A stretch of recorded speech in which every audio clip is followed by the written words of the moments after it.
Assalamualaikum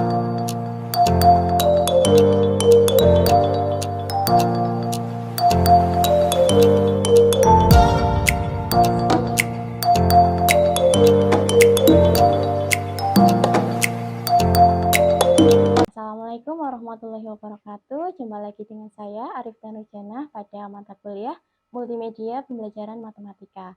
Pada kesempatan ini kita akan belajar tentang prinsip-prinsip penyajian materi dalam multimedia pembelajaran matematika. Tapi sebelumnya, kenapa sih kita perlu tahu prinsip-prinsip ini? Oke, kita ingat lagi bahwa multimedia memiliki peranan yang sangat penting dalam membawa informasi kepada siswa. Nah, sekarang coba kita bayangkan seandainya seorang guru di kelas menyampaikan suatu informasi, tetapi siswa-siswa di dalam kelas itu menangkapnya secara berbeda. Misalnya gurunya mengatakan A, tetapi para siswa mengartikan sebagai B, C, atau D. Nah, ini disebut sebagai kegagalan informasi. Tentu kita tidak ingin pembelajaran matematika yang kita lakukan atau multimedia yang kita kembangkan mengalami kegagalan informasi. Oleh karena itu, dalam mengembangkan multimedia pembelajaran, kita perlu mengetahui prinsip-prinsip dalam media pembelajaran, agar nantinya multimedia yang kita kembangkan benar-benar mampu memfasilitasi siswa untuk belajar secara optimal. Nah, lalu apa saja prinsip-prinsipnya? Di sini saya tuliskan 12 prinsip multimedia learning. Prinsip-prinsip ini diperoleh dari hasil penelitian. Nah, 10 diantaranya adalah prinsip-prinsip yang dikemukakan oleh Richard Mayer yang didasarkan pada cognitive load theory. Nah, yang 2 lagi saya tambahkan karena menurut saya penting juga untuk kita aplikasikan dalam multimedia pembelajaran matematika. Nah, selanjutnya kita akan mempelajari satu persatu. Yang pertama, modality principle. Ternyata kita akan belajar dengan lebih baik dengan visual yang ditambah dengan kata-kata atau suara daripada kita belajar dengan visual yang digabung dengan teks. Oke, untuk prinsip yang kedua, ternyata manusia akan belajar dengan lebih baik ketika grafik dan dari grafik dan narasi dibandingkan belajar dengan yang ada grafiknya, ada narasinya, dan ada teksnya. Hal ini disebut sebagai redundancy principle. Artinya apa? Di sini ada teks, ada narasi, yang keduanya mengulang, informasinya sama, ini justru akan menimbulkan terlalu banyak informasi yang harus diproses oleh siswa, sehingga kita sebaiknya pilih salah satu. Nah, penyajian informasi yang berulang atau berlebih ini perlu kita hindari. Ternyata juga manusia itu akan belajar dengan lebih baik ketika teks dan gambar yang saling berkaitan itu diletakkan secara berdekatan. Kita lihat contohnya. Nah, ini cara penyajian yang pertama. Kemudian ini cara yang kedua. Kita perhatikan kira-kira cara mana yang lebih enak, lebih mudah dipelajari. Ini contoh sederhana saja ya, nanti bisa diaplikasikan ke materi yang lain. Nah, misalnya untuk cara yang pertama, siswa harus mencocokkan gambar A adalah garis, gambar B adalah sinar garis, dan seterusnya. Tetapi di cara kedua, kita langsung meletakkan gambar dan teksnya secara berdekatan. Nah, ternyata berdasarkan penelitian akan lebih efektif untuk cara yang kedua dalam memfasilitasi siswa belajar. Nah, selanjutnya ada prinsip apa lagi? Temporal. Ini sebenarnya mirip dengan prinsip yang sebelumnya. Kalau yang sebelumnya berkaitan dengan tempat, yang sekarang berkaitan dengan waktu. Jadi ternyata ketika gambar dan teksnya itu disajikan secara bersamaan, itu akan lebih baik daripada disajikan secara berurutan atau bergantian. Misalnya seperti ini. Ini cara yang pertama, misalnya kita menjelaskan adanya garis, ruas garis, dan sinar garis. Kemudian teksnya baru kita munculkan setelah gambar. Dan cara yang kedua adalah kita munculkan bersamaan.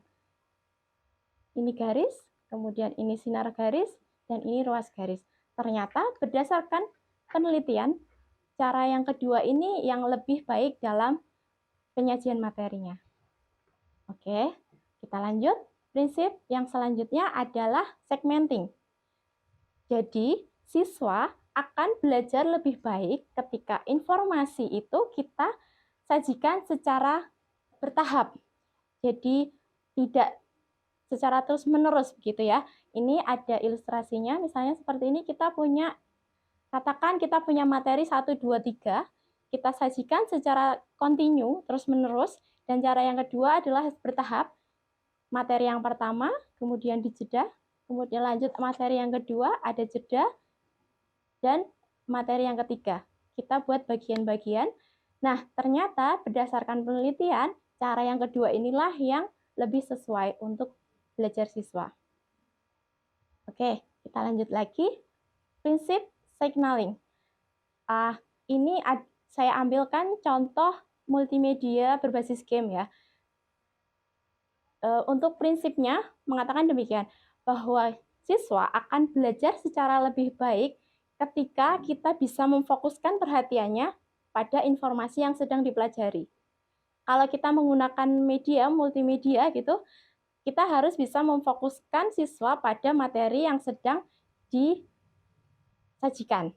Misalnya di sini saya gunakan game, saya ambil dari Play Store. Nah, sebenarnya ini adalah petunjuk gamenya ya. Nah, di situ ada gerakan tangan yang tujuannya adalah untuk memusatkan perhatian siswa, bahwa itulah yang harus dia klik. Nah, ini bisa diterapkan ke dalam banyak hal ya, ke dalam banyak materi gitu. Kemudian prinsip yang selanjutnya adalah voice. Prinsip ini mengatakan bahwa kita akan belajar secara lebih baik dari suara manusia, mungkin bisa direkam gitu ya, daripada suara komputer. Nah, ini hasil penelitian juga. Oke, selanjutnya prinsip personalisasi. Prinsip ini mengatakan bahwa siswa akan belajar lebih baik ketika menggunakan bahasa yang tidak formal daripada bahasanya formal. Jadi nanti dalam pembuatan multimedia kita bisa menggunakan bahasa non informal agar siswanya lebih mudah memahami. Prinsip yang selanjutnya adalah koherensi. Prinsip ini mengatakan bahwa kita akan belajar dengan lebih baik ketika hal-hal yang mendistraksi kita bisa kita alihkan. Hal-hal yang tidak berkaitan dengan pembelajaran perlu kita jauhkan dari materi yang kita sajikan. Misalnya, di sini saya punya video pembelajaran yang saya ambil dari YouTube. Di sini bisa kita lihat sebentar videonya. Oke, nah kita lihat di sana bahwa pengembang media ini menambahkan animasi, ada orang yang sedang loncat-loncat di sana. Ternyata berdasarkan penelitian hal ini justru mendistraksi siswa. Ini malah membuat perhatian siswa menuju ke animasi yang diberikan daripada pada materi yang sedang dipelajari. Maka hal ini perlu kita hindari juga. Oke, kita lanjut prinsip yang selanjutnya, pre-training. Prinsip ini adalah siswa akan belajar secara lebih efisien jika mereka mengetahui basicnya, dasar yang diperlukan gitu. Hal ini bisa kita lakukan dengan berbagai cara, bisa dengan latihan secara langsung, bisa memberikan penjelasan atau memberikan penjelasan secara tertulis. Nah, di sini saya memberikan contoh petunjuk yang diberikan secara tertulis. Ini adalah sebuah game. Di dalam game itu ada menu untuk memberikan petunjuk pada siswa tentang bagaimana menggunakan gamenya. Jadi ketika mereka menggunakan game tidak lagi terhambat begitu, jadi mereka sudah langsung bisa menggunakan.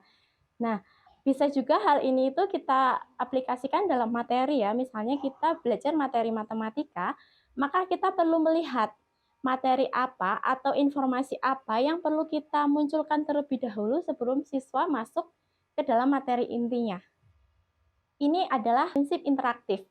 Menurut saya, ini merupakan tantangan yang besar bagi multimedia, yaitu untuk membuat media pembelajaran yang interaktif, termasuk dalam multimedia pembelajaran matematika. Jadi, maksudnya interaktif adalah bahwa siswa kita akan belajar secara lebih baik ketika mereka diberi kesempatan untuk mengontrol atau memanipulasi media yang dia gunakan. Misalnya di sini saya berikan contoh media yang dikembangkan menggunakan GeoGebra. Di sana ada menu-menu yang memfasilitasi siswa untuk mengubah ukuran, memindah-mindah, dan lain sebagainya. Nah, jadi di sana siswa ikut aktif dalam pembelajaran. Yang selanjutnya adalah typing correctness. Mungkin hal ini lucu gitu ya, tapi nyatanya masih banyak multimedia, khususnya multimedia pembelajaran matematika yang memuat kesalahan penulisan. Mungkin kesalahan penulisan di dalam multimedia pelajaran yang lain, misalnya bahasa Indonesia, itu tidak akan memberikan dampak yang terlalu besar gitu. Tapi ketika di dalam pembelajaran matematika, coba kita lihat contoh ini. Misalnya sebuah multimedia memberikan contoh bahwa 5 dikurangi 7 sama dengan 2. Maka hal ini akan berdampak pada kesalahan konsepsi pada siswa. Nah, oleh karena itu, meskipun ini terlihat sepele, tapi kita harus benar-benar memastikan bahwa multimedia yang kita kembangkan tidak ada kesalahan penulisan. Ini adalah prinsip yang terakhir pada bahasan kita kali ini. Sebenarnya masih banyak prinsip-prinsip yang lain tentang multimedia pembelajaran, apa yang harus kita perhatikan dalam mengembangkan multimedia pembelajaran, misalnya seperti prinsip keterbacaan, prinsip kemenarikan, pemilihan warna, tata letak, dan lain sebagainya, itu juga perlu kita pelajari, nanti bisa kita baca di referensi yang lain. Oke, saya rasa cukup sekian untuk materi kita kali ini. Sampai jumpa di pertemuan selanjutnya. Tetap semangat, jadilah pendidik yang inspiratif dan kreatif. Terima kasih. Wassalamualaikum warahmatullahi wabarakatuh.